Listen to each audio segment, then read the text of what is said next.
There are some people, indeed there's some posts on Benet's website now that say, we've got to change our name, because the problem is green just suggests environment.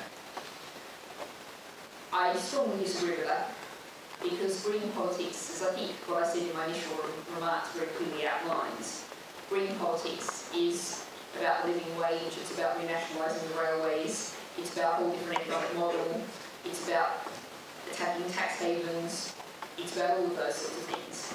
So we just have to live with the fact that I spend a lot of my time, as I was yesterday on the Daily Politics show, being asked, wind turbines don't work because the wind doesn't blow all the time, do they? It's a particularly annoying question. But what we have to do is take all the opportunities we get to address environmental issues, and we have to, as a party, work very hard to make sure that we're getting out there and getting heard on. We're roughly against the privatisation of the NHS. We believe that it should be publicly owned and publicly run. We're utterly opposed to most of Gove's education, so-called reforms and free schools and academies and all of those sorts of things.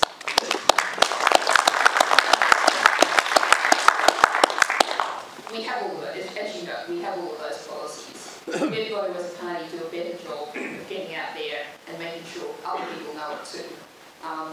But that doesn't mean we should stop talking about it. Large-scale geoengineering. I don't believe, and the Green Party doesn't believe, that that's any kind of solution. You might have noticed from my accent that I'm not from around these parts. The accent is Australian, so you don't have to ask, not New Zealand. And some people may know about cane toad. Australia, we had this problem with this introduced insect, so we introduced the cane toad. Not only did the cane toad not eat the insects, it's also now spread all over, rapidly spreading pretty well all over Australia, and lots of native animals are dying as a result because they eat the cane toads and they're poisonous.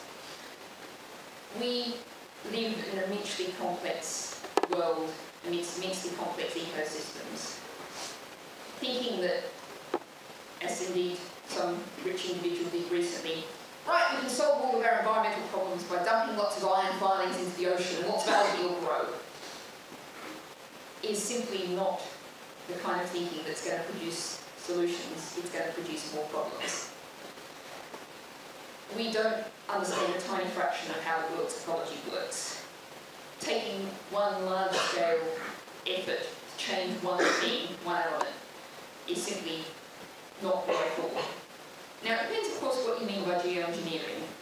If you include planting lots and lots of trees, recreating natural environments, protecting natural ecologies, that's also geoengineering, and I'd agree with that. But what we have to do basically is work with existing systems and enhance existing systems, not think that we can somehow magically throw a switch and that's going to change things.